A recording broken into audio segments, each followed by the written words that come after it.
നമ്മളൊരാളെ എത്രമാത്രം ഡിപ്പെൻഡ് ചെയ്യുന്നുവോ അതിനനുസരിച്ച് നമ്മളെ ലൈഫിൽ ഫിനാൻഷ്യലി ആയാലും മെൻ്റലി ആയാലും വീക്കായിക്കൊണ്ടിരിക്കുക ചെയ്യുന്നത്.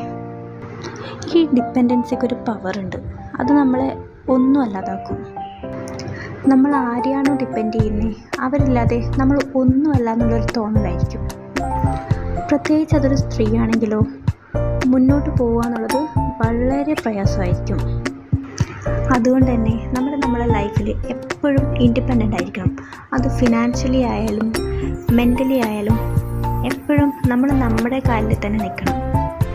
ഒരിക്കലും ഒരാളോടും ഒന്നിനു വേണ്ടിയും ഡിപ്പെൻഡ് ചെയ്യേണ്ട അല്ലെങ്കിൽ അവരോട് അപേക്ഷിക്കേണ്ട ഒരവസ്ഥ നമുക്കുണ്ടാവരുത്. ഞാൻ എൻ്റെ ലൈഫിൽ നിന്ന് വെച്ച ഏറ്റവും വലിയൊരു പാഠം ഇൻഡിപെൻഡൻ്റ് ആവുക എന്നുള്ളത്.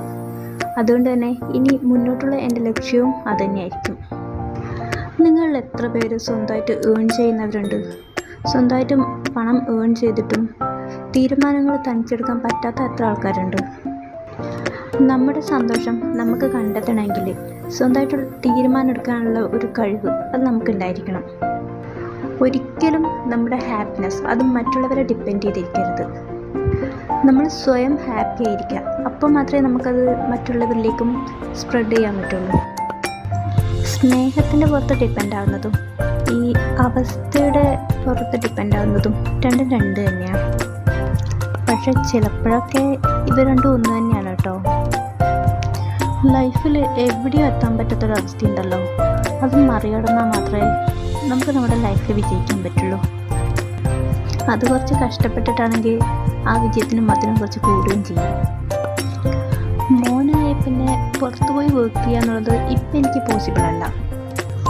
അതുകൊണ്ട് തന്നെ ഞാനിപ്പോൾ ഒരുപാട് ഡിപ്പെൻഡ് ചെയ്യുന്നുണ്ട്.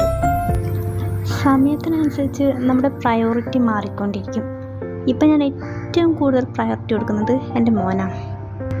ചിലപ്പോഴൊക്കെ തോന്നും അവൻ എന്നെയല്ല ഞാൻ അവനെയാണ് ഡിപ്പെൻഡ് ചെയ്യുന്നതെന്ന്.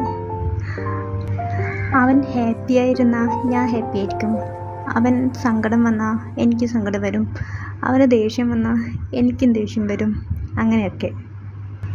അതുകൊണ്ട് തന്നെ അവനെ ഡിപ്പെൻഡ് ചെയ്യുക എന്നുള്ളത് ഞാൻ ഒരുപാട് ആസ്വദിക്കുന്നൊരു കാര്യമാണ്. ചിലപ്പോഴൊക്കെ നമ്മൾ ഒരുപാട് ടയേർഡാകും. അപ്പോഴൊക്കെ മൈൻഡ് റിഫ്രഷ് ആക്കാൻ വേണ്ടി ചില ജോലികൾ ചെയ്യും.